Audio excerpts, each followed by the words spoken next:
And let me get to that. In other words, if we go, this is it here. Here's a solution right here. And I'm telling you the steps are, and have that perception change. Look at the food differently. Look at like an apple and an orange. I mean, these are things from God. These are God's gift, right?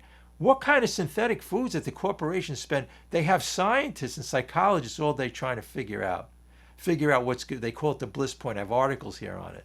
The bliss point, getting you addicted. You want to be slave to that? You want to gain the weight? You want to have all these diseases? I had all of those diseases. And if you watch some of the meetings I had, you'll see on YouTube that I was over 10 medications. I had all of the major type 2 diabetes, and this is 15 years ago. I don't have any of that now. I don't take one medication. This is my medication here, and and the water and this. This is it. That perception change. The perception change. When I look at those foods now, those big plates of gloopy foods with 2,000 calories. I mean, you even go to a restaurant and make a salad, should be 100, 200 calories. It's about 1,200 when they're done with all the nonsense. But after a while, you don't want your taste buds change. You want the clarity. You don't want, to me, when they fry the foods, they put the oil on, which is a tremendous amount of calories. Oil is a processed food. It's condensed, right? A little tablespoon could be 150 calories. It tastes like motor oil in my mouth. It's very uncomfortable. Any of that fried foods are all they put on the salt, oil, and sugar, the synthetic sugar. I have my sugar right here. This is what I eat with the fiber. It's not so much. So a lot of people say I'm on low carbohydrate diet, I'm on high carbohydrate diet. The problem is, the way we know that is if you go to certain parts of the world where all they eat are carbohydrates, right? You see some of these places, they're very, very thin. Then when they bring the American, they call it the SAD, Standard American Diet, SAD, or MAD, Modern American Diet. When you bring that into a country and the people all of a sudden, they're into the illnesses, the sickness, they're being obese and overweight. 75% of our country's obese and overweight. Interesting thing about that is, I'll bring this one aside, then I want to read the relationship to this and bring it to the solution so we can have it here with the 10-step promises, is that in certain societies around the world, in certain Eastern societies, they didn't have the type 2 diabetes. So what happened is they brought in the food, all of this processed food that so I guess American type food, and it was interesting. A lot of people there got to type 2 diabetes. It turned out that people in certain countries, certain regions, had a big propensity for type 2 diabetes, but it never became evident. It never became evident because they didn't have the foods. What I'm saying here is that you could have that, in your family, you could have all of these things you think that you have. You're going to get type 2 diabetes, whatever it is, your heart disease. But then you find in other parts of the world where they don't eat these foods, even though they may have had in their family history. And the other amazing thing is, like with me, when I changed my eating, like when I went to this one specialist, he wanted to do that. He wanted to actually put a stent in my heart, whatever it is, all these crazy things. It all reversed itself. And now when I go, I don't even really have to go to the doctor anymore. Even the last time I went, he just said, don't even bother coming in, because I went and had the blood test done first at a lab. And so can you imagine that? Can you imagine that from somebody who was sick and with all those major high blood pressure, heart disease, and type 2 diabetes, and a whole bunch of other hosts? I can't even, all you things you can name. I had like skin rashes from the food. I had all kinds of things. I mean, I could go on and on. GERD, it was just, I was miserable. Not only that, the weight, right? The weight was like, it's just insanity. But I couldn't do it until I worked these steps. I went to all those diet programs, billion-dollar industries, nothing worked. It's the perception change. Here we go on page 83 and 84. Well, yep, no, we'll start on page 84. On the bottom, page 84. So by the way, if you like what you hear here, press the like button or press the subscribe button, because YouTube ranks these videos according to how many people like or subscribe. If you want to get the message out there, if you like what you hear, tell the people, push the like and subscribe button. Or we're going to do the 10-step promises. Now listen closely. This is what happens. This is a solution. We're no longer going to be in the problem. We're going to have the solution. And right here at this meeting now, you're going to have that perception change when you look at the water.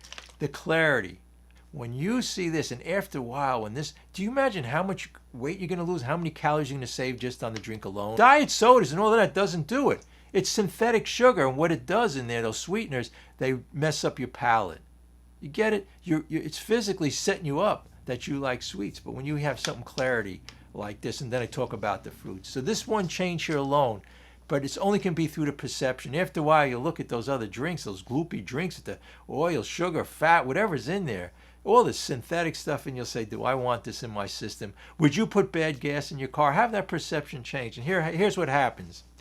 The 10-step promises. Now listen, take this, listen not through here, but in your heart. Listen to what happens. It says, we have ceased fighting anything or anyone, even alcohol or food.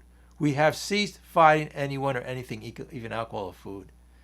We become friends with it, just like I always say in this meeting, become friends with your hunger, with your feelings, your emotions, your resentment, your anger, and don't try to resist it. Resisting something gives us strength. Resisting something makes it your higher power. That's where the gluttony comes in, that's the pride. We can do it. The ego can figure it out. Get centered. That's why we have step 11, prayer meditation. Meditation, right? Some philosophies, they hold the flower up, right? And they say, meditate on this or the sound of a gong. So I'm not holding those up, but I'm holding this up. Meditate on this. This is God's gift here. Look at this. This is God's gift. It's amazing, amazing miracles. And what do? We go for the synthetic stuff, right? Even in Doc's opinion, I don't know if you all know the one line where it says synthetic knowledge. Well, this is synthetic food you're eating all day long with 50 ingredients. 49 of them are poison. And the problem is that when you go, would you go to your local crack dealer and heroin dealer and stand on the corner and ask him the philosophy of what you should take in your life and what's healthy? But the crack dealers, they should all be put in jail. By the way, I don't want to get started out. I want to read this and hear the other shares. But the whole thing with the corporations and what's going on with that, it's worse than the cigarette smoking was. Why are they making all this stuff legal for our children? I mean, you go in a supermarket, it's all poison. 95% is stuff in the supermarket. But anyway, my diet is from the ground, plant-based, and it's like one ingredient. So no matter what you do, have one ingredient. No matter what you eat, it's the stuff you put on the food that's the problem. The stuff that's where the addiction comes in. But you want to be addicted again, and be addicted to the clear water. Fruit, when you don't have pastries or the synthetic sugar, you have a fruit, an orange, an apple, whatever it is. I mean, even pineapple, all of these delicious fruits, they taste delicious. Not only that, you realize when I eat broccoli now, carrots, these vegetables, spinach, I can taste them now, and they taste pretty good. That you take a little child when they're really young, and they gravitate towards that healthy food. You start putting in that synthetic food in the bottles or whatever it is, they start spitting out until you get them addicted. We got our children addicted. We all got addicted. The whole society got addicted. So we want to be healthy. So here's what happened. Okay, and then we're going on here. For by this time, bottom page 84, sanity has returned. So we have to realize how insane. Do you realize that? The insanity? The problem is I didn't realize I was insane. And yet, hey, Popeye was right with the spinach. All it is, the modern medical field doesn't even understand. These old wives' tales with the vegetables and the greens and Popeye and all of this, and the apple a day. And when Hippocrates said, food be thy medicine, medicine be thy food, they had it right. All you have to do is look, we have the internet now. Go look around the world in the healthy societies and see what their diet is. It's definitely not the standard American diet or the modern American diet, sad or mad. It's definitely not. For this time, sanity will have returned. Again, one more thing is when I went to all of these doctors and these specialists, it wasn't about eating healthy. It was about the pill, not only the corporations, but the big pharma, right? I mean, I should know all about it. My profession is a registered pharmacist. So big pharma, when I went to school and I have to do continuing education all the time, guess what? A lot of it is sponsored by the corporations. All the education in the schools too. The corporations, the ones providing the food, right? And not only that, look, think about it. Even our government is against us. The people on the food corporations, the FDA, most of them all are from the corporations they're hiring there. Right? So we don't have a chance. The only chance is to be centered and get that God consciousness come in. And be happiness and joy comes from in here. And I always talk about the happiness and joy in life. Don't listen to what people say or think. They'll fail you all the time. The same with the food in the industry. Just sit. I told you a story about the nun. You go around the room, and it was in a 12-step meeting, and everybody's talking about their problems. So she had the solution. She said, just sit and be still. When I'm sitting and I'm still, the answer, intuitively I'll know the answer to all my problems. That's actually the 9-step promises. So anyway, we're seldom interested in liquor or food. If tempted, recoil from it like a hot flame. Now, the importance of this is that Before we say, well, why couldn't I recoil from it like a hot flame before? Because you didn't have that perception, where now you recoil because you say, like, why would I want that, right? Why would I want this nonsense when your perception has changed? When you're in the addiction, nothing's going to stop you. Your mind doesn't even think about it. And even if it does, and it talks about in the big book, we can't bring up the memory and the devastation. So we have to have that perception change. Resisting addiction, whether it's alcohol, drugs, or food, that's not what this program is about. None of the steps says, does any of the steps say, I'll ask you this question, that I can fix it? Does one of the steps say that? It's just the opposite, right? We give it over to our consciousness. Look, the answers are all in us. The answers to this food problem are in here. We have this source, this of love, happiness, joy. Intuitively, we'll know when we get centered. So anyway, it goes on to say, if tempted, we recoil from it as a hot flame. We react sanely and normally. I always thought I was sane and normal. When I came in, but it led me to drug addiction, food addiction, people addiction, and I was miserable, depressed, and upset. When I came into the program, the first 2 years, I talked about the problem all the time. But somebody says, how about these steps here? Well, I guess there was a reason they were in the front of the room all the time, but they took me through the big book of Alcoholics Anonymous. This book is also the basic books for Overeaters Anonymous. The basic literature is in this book. So anyway, and it goes on to say, we'll find this will happen automatically through repetition, spiritual muscle. When you go to the gym and you exercise, you build up the physical muscle. If you read these books and all of this literature and you get pray and meditate, after a while it'll become automatic, become a part of your life, the design for living. We will see that our new attitude towards liquor or food has been given us without any thought or effort on our part. No more thought or effort. No more white knuckling. And no more, I said 5% of diets may succeed, but those 5% of people are miserable. I was miserable for a year. So miserable, it didn't make any sense at that point. It just comes. That is the miracle of it. A miracle.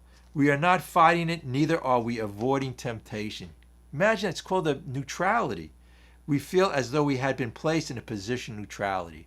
Here's a spiritual awakening. Position neutrality. Safe and protected. We have not even sworn off. We go around with our ego and the self, taking our self-will back. I'm not going to have that. I know I like it. I know it's. I'd love to have it, but I'm not going to have it.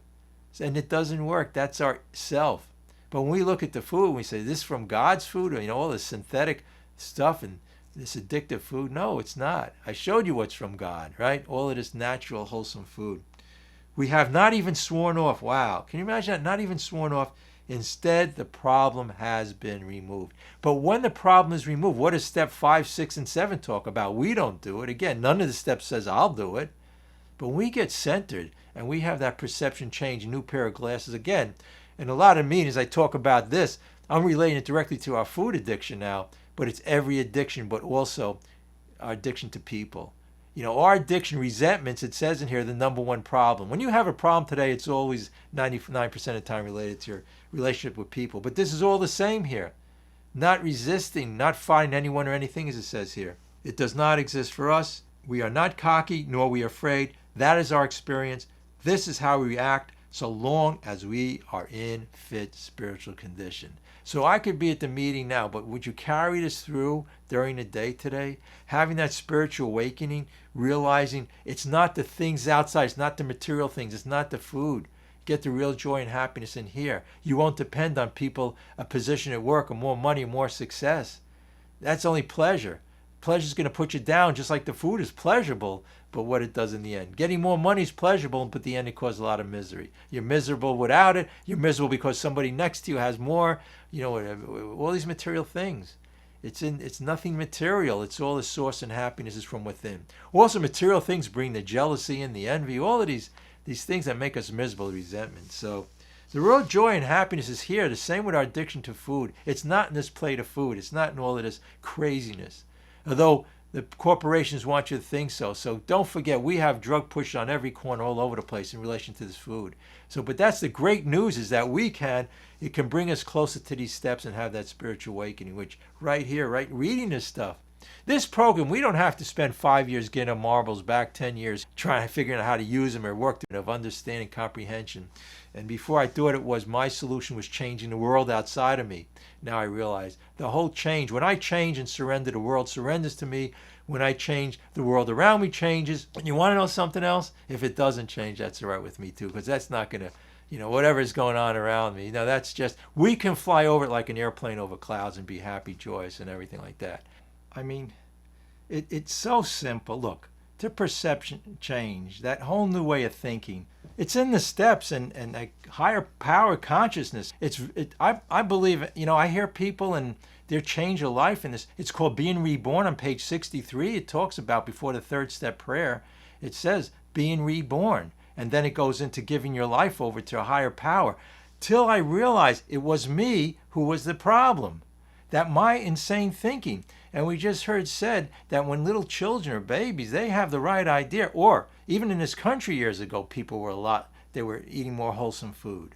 But we took it, it's our fault. We took it upon ourselves to believe the local street corner pusher, i.e. the big corporations, the TV, internet, all the foods. And they play all of these songs, these beautiful songs. I'm going home. The food is our solution.